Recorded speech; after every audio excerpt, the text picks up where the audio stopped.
नमस्कार, आप देख रहे हैं IBC 24। मैं हूं आपके साथ तृप्ति सोनी। दिन भर की छत्तीसगढ़ की हर छोटी बड़ी खबरों से रूबरू कराने छत्तीसगढ़ आज में आपका स्वागत है।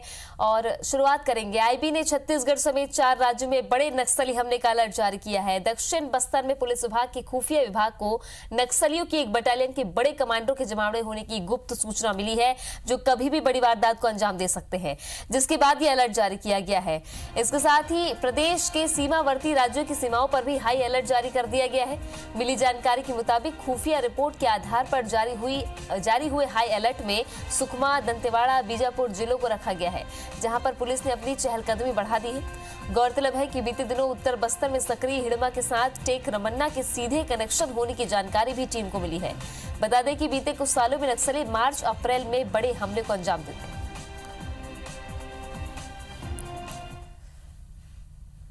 बस्तर में भाजपा और कांग्रेस बूथ मैनेजमेंट पर जोर दे रही है। पोलिंग बूथों पर भाजपा की तैयारियों को काउंटर करने कांग्रेस भी एक्टिव हो गई है। इसी कड़ी में कांग्रेस सचिव और प्रदेश सह प्रभारी अरुण उरांव 19 फरवरी तक बस्तर दौरे पर हैं। अरुण ने कोंडागांव, दंतेवाड़ा, बीजापुर के नेताओं और कार्यकर्ताओं की बैठक लेकर बूथ मैनेजमेंट के लिए जरूरी टिप्स दिए। अरुण के मुताबिक प्रदेश प्रभारी PL पुनिया के साथ उनके सहयोगी भी लगातार छत्तीसगढ़ के विभिन्न इलाकों में बूथ लेवल मैनेजमेंट को लेकर दौरे कर रहे हैं। अरुण ने बस्तर में कांग्रेस के बेहतर प्रदर्शन का दावा भी किया है।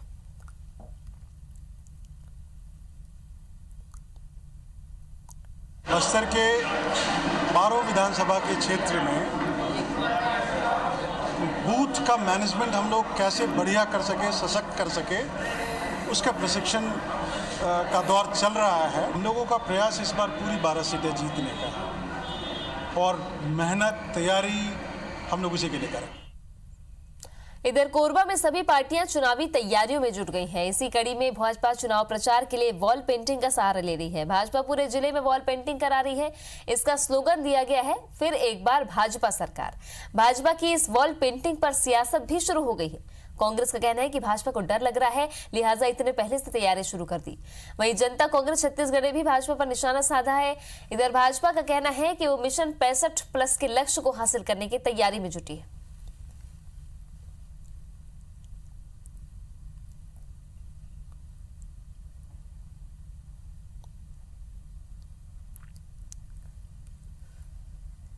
हमने वॉल पेंटिंग करवाई है पूरे जिले में, इस बार फिर भाजपा सरकार। इसके पहले भी, आज की बात नहीं है, भारतीय जनता पार्टी जब से है तब से वॉल पेंटिंग काम चुनाव से 1 साल पहले चालू हो जाता है। तभी तो 65+ की हम बात कर रहे हैं ना। भारतीय जनता पार्टी के जितने बड़े नेता हैं, चाहे उनके प्रभारी हैं, उनको इस बात का एहसास हो गया कि इस बार कांग्रेस की सरकार यहाँ बनने वाली है, इसलिए वो लोग वॉल पेंटिंग भी कर रहे हैं। वॉल पेंटिंग करना और कई किस्म के प्रलोभन देना, कई किस्म की घोषणाएं करना, कहीं ना कहीं भाजपा के मन में जो डर समा गया है कि इस बार हम सत्ता से बाहर होंगे, तो उसको बचाने के लिए स्टेप के प्रयास कर रहे हैं।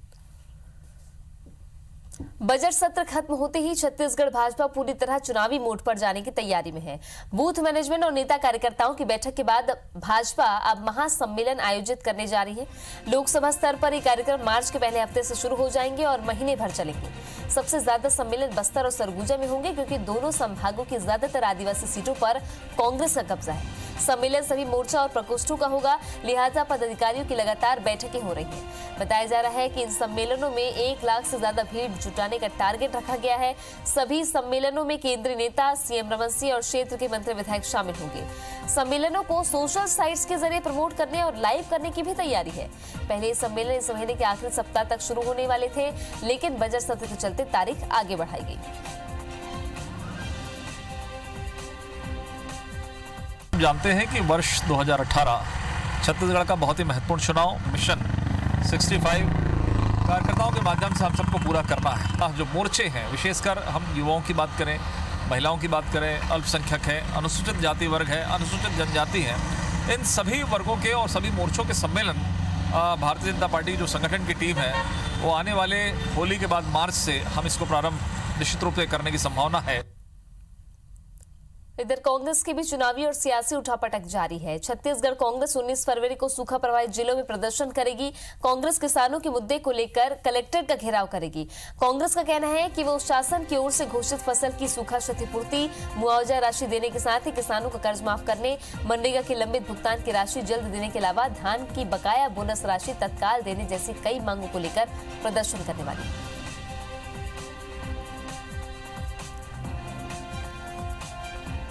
सोमवार को छत्तीसगढ़ के जिला मुख्यालयों में किसानों की मांगों को लेकर कांग्रेस के द्वारा कलेक्ट्रेट घेराव का कार्यक्रम आयोजित किया गया है। छत्तीसगढ़ सर्व आदिवासी समाज 19 फरवरी यानी मंगलवार को एक दिवसीय धरना प्रदर्शन और आम सभा करेगा। राजधानी रायपुर के रावण भाटा मैदान में समाज के लोग जुटेंगे।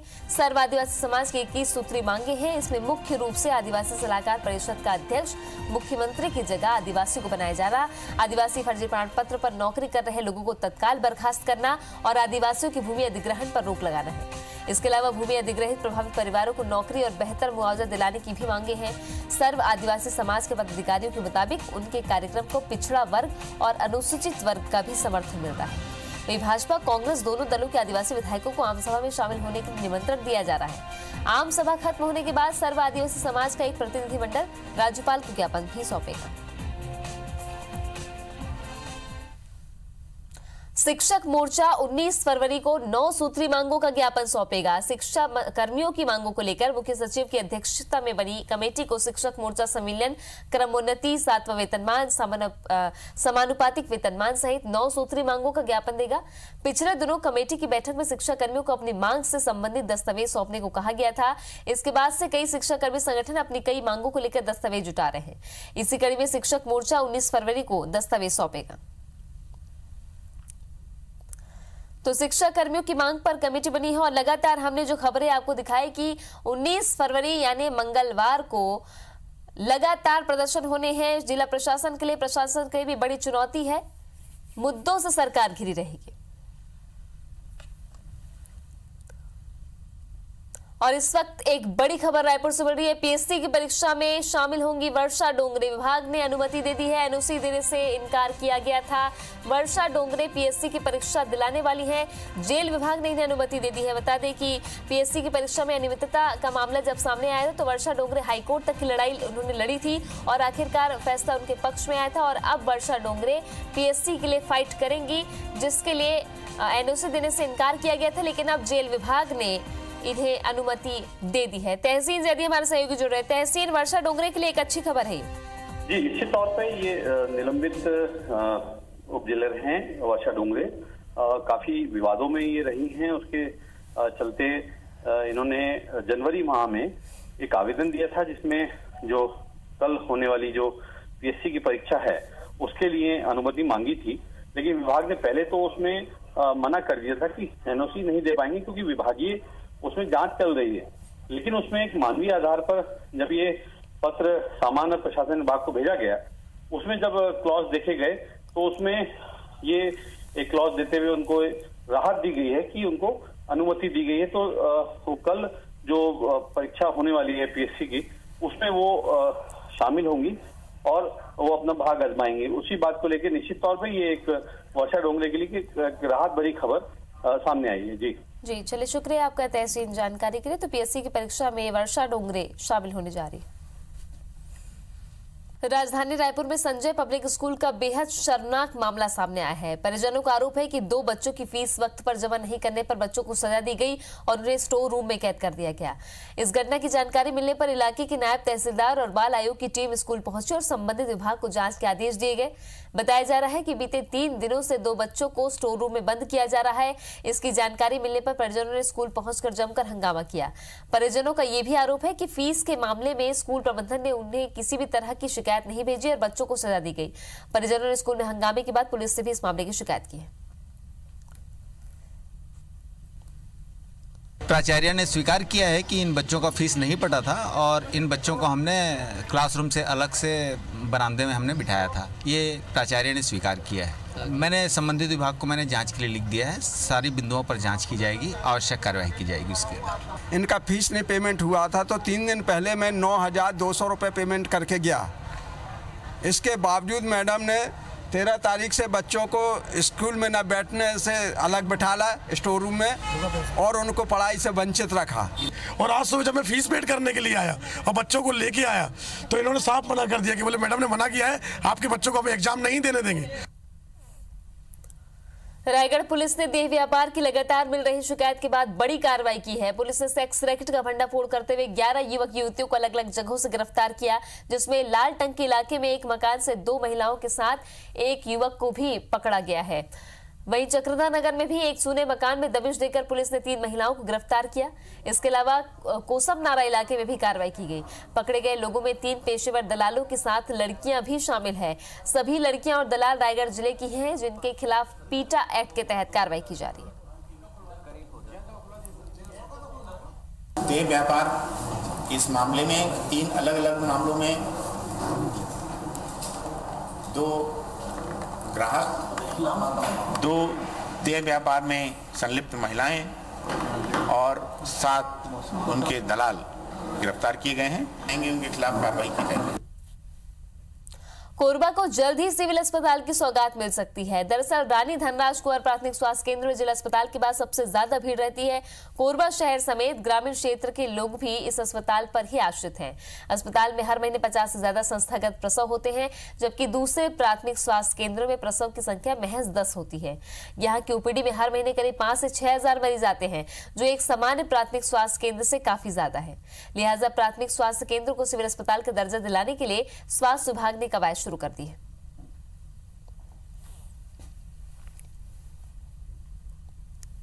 वो एक प्राथमिक स्वास्थ्य केंद्र के रूप में काम कर रहा है, जहां पर एक प्राथमिक स्वास्थ्य केंद्र का अमला उस जगह का जो वर्कलोड है उसको पूरा करने में सक्षम नहीं है।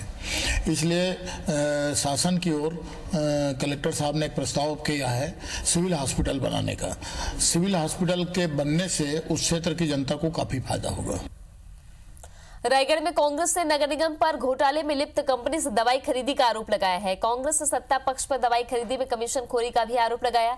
दरअसल 2 साल पहले 74 लाख रुपए की कंटेनर खरीदी घोटाले में जिस एके इंडस्ट्रीज का नाम सबसे ऊपर था, नगर निगम ने उसी एजेंसी पर मेहरबानी दिखाते हुए 17 लाख की दवाओं की खरीदी की है।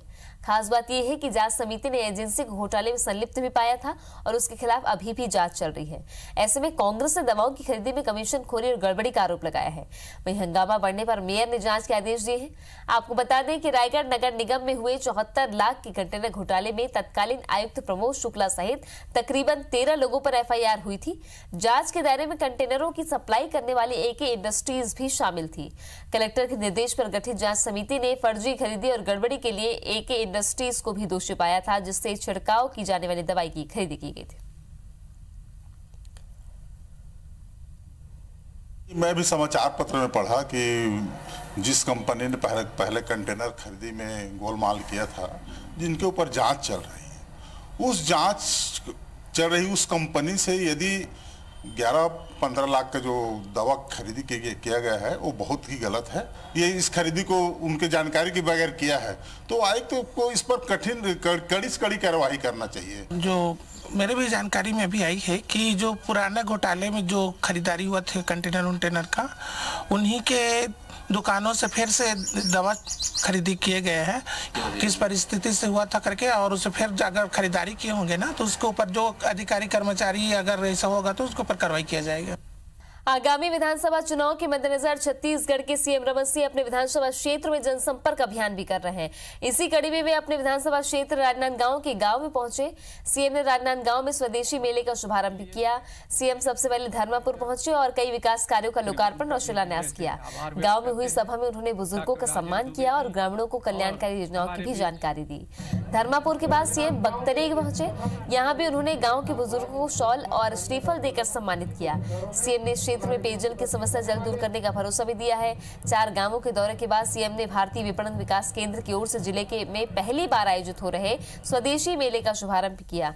ये मेला 22 फरवरी तक चलेगा। इस दौरान सीएम ने कहा कि स्वदेशी वस्तुओं को बढ़ावा देने के लिए केंद्र सरकार की ओर से संचालित मेक इन इंडिया अभियान से भारतीय उत्पादों की गुणवत्ता और विश्वसनीयता बढ़ी है और लोग आज विदेशी माल की जगह स्वदेशी माल की खरीदी को प्राथमिकता दे रहे हैं।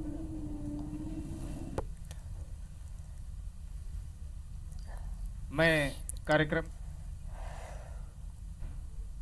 तो हिंदुस्तान में ऐसे हजारों लोग हैं जो अपने छोटे छोटे व्यवसाय को लाखों करोड़ों और अरबों रुपये तक ले जा सकते हैं। इसलिए मेक इन इंडिया की विश्वसनीयता और पहचान बनाने का काम और उसको एक मंच देने का काम ये हमारा मेला करता है। छत्तीसगढ़ के खेल प्रेमियों को नई सौगात मिली है। सीएम रमन सिंह ने कोटा में स्वामी विवेकानंद स्टेडियम का लोकार्पण किया। इस स्टेडियम में एथलेटिक्स के अलावा बैडमिंटन समेत दूसरे खेलों की तैयारी के लिए अंतर्राष्ट्रीय स्तर की सुविधाएं हैं। 8.25 एकड़ में बने 18 करोड़ की लागत से स्टेडियम यहां 8 लेन वाले सिंथेटिक रनिंग ट्रैक के साथ ही लॉन्ग, हाई वाटर और ट्रिपल जंप के लिए विशेष ट्रैक बनाए गए हैं। 11,000 वर्ग फीट के वुडन फ्लोर वाला बैडमिंटन कोर्ट है। वहीं प्रतियोगिताओं के संचालन के लिए 20,000 वर्ग फीट में ड्रेसिंग, मेडिकल, डोप परीक्षण कक्ष बनाया गया है। यहां बाहर से आए खिलाड़ियों के रुकने की व्यवस्था भी है। स्टेडियम में सरकारी स्कूलों के स्टूडेंट्स के लिए खेल प्रतियोगिता लइका मड़ई का भी आयोजन किया गया। सीएम ने स्टेडियम में एथलेटिक्स अकादमी खोलने और लाखे नगर चौक के पास हिंद स्पोर्ट्स ग्राउंड में एक और स्टेडियम बनाने का ऐलान भी किया है।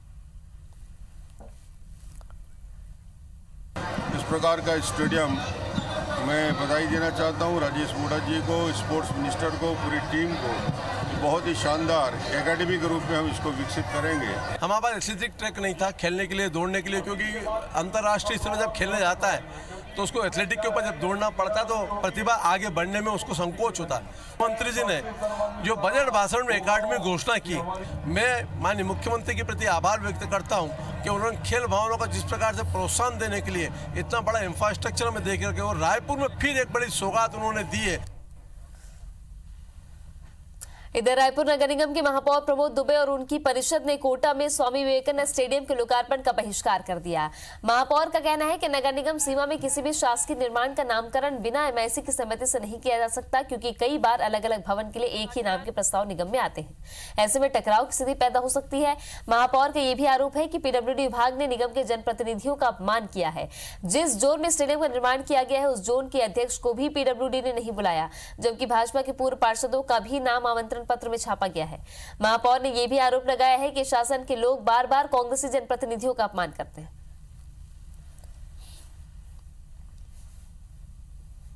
इस बुलेटिन में फिलहाल इतना ही। बाकी खबरों के लिए आप बने रहे हमारे साथ, देखते रहिए IBC 24। नमस्कार।